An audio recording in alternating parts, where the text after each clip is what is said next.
Yeah, hello, my name's Brendon and I'm a sculptor in Rockhampton. This is my studio, come in and have a look.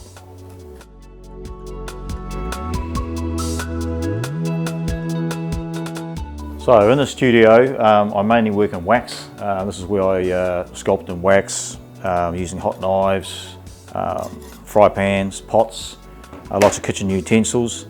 And I sculpt in wax, starting with a wax. I coat it with a ceramic, and there's some ceramic.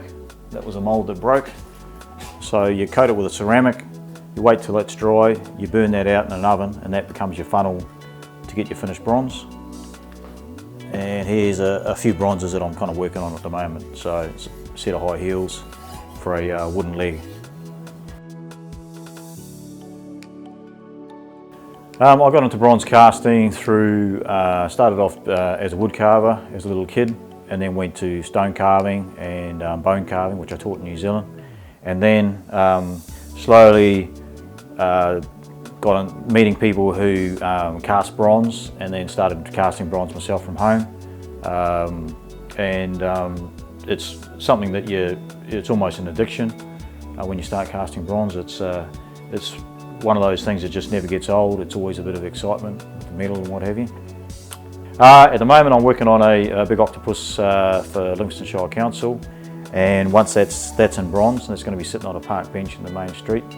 And once I've finished that, I'm also working on the 42nd Memorial pool fence for Rocky Council.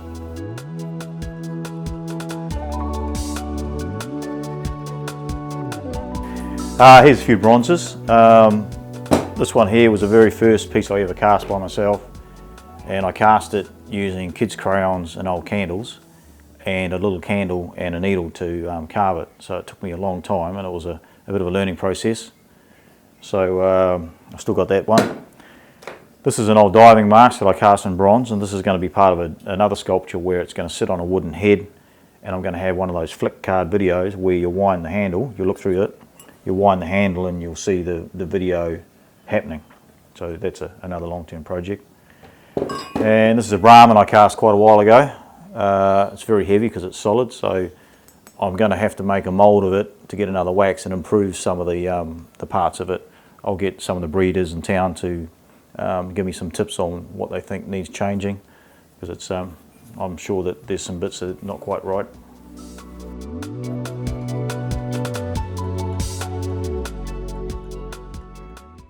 So this is my furnace, and this is my crucible. And the crucible is made out of a mixture of clay and graphite to withstand the heat. But you can see that it does deteriorate, and you only get maybe 20-30 melts out of a crucible, and then you've got to get another one. But you always treat it well, because you don't want to be lifting 30 kilos of molten metal and having it break open on you. So I always look after the crucible. That gets picked up, gets put into the furnace, and this is the bronze ingot. It's about 8 kgs, and that's how I buy my bronze. It's a silicon bronze, and it's very good for outdoor sculpture. I'll put that in there, put the lid on. Okay, this is a propane burner. It comes in on an angle because it needs to spiral around the crucible. The more time the flame stays in here, the hotter you'll get.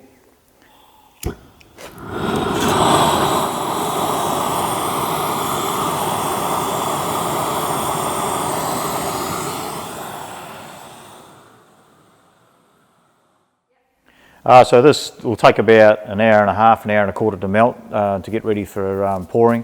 And at the same time that's melting, I'm heating up my shells or my moulds in an oven, because they want to be red hot. So when you pull them out and the molten metal goes in, there's no heat shock.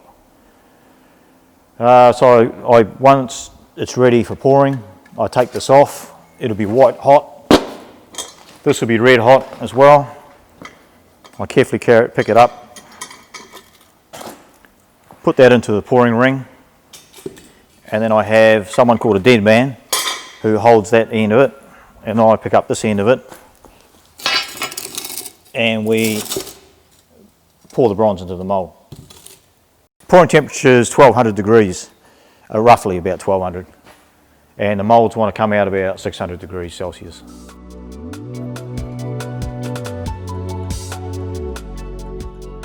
So this is the bronze octopus, and I'm just starting to weld it back together. So it's all sculpted in wax. Then I cut the wax apart in certain areas, otherwise there's no way I could handle it. And sprue each piece up, coat it, cast it, and then this comes to the stage where I've got to start cleaning it up and welding it back together.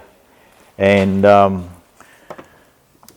so trying to find where pieces fit, because they distort in the wax and they distort in the bronze, and a lot of things move around, so you end up with big gaps you've got to fill, and then you've got to chase them with little pin punches, chisels, Dremels, and then marry that weld in so you can't see where you welded. And then I will give it a quick sandblast to get it all one colour, and then I'll put a patina on it. A patina is it's oxidisation on the metal. So you're choosing, if you left this out in the sun or you left it out in the weather, it would oxidise and it would get its own patina. But by putting you're deciding what colour you want it to be. So you can go black, you can go brown, you can go green. It's like the turtle that I put on Yeppoon Beach. That started off being black, and within maybe a month it had a beautiful green colour on it, just with the oxidisation from the seawater and the weather. And this might do the same, who knows.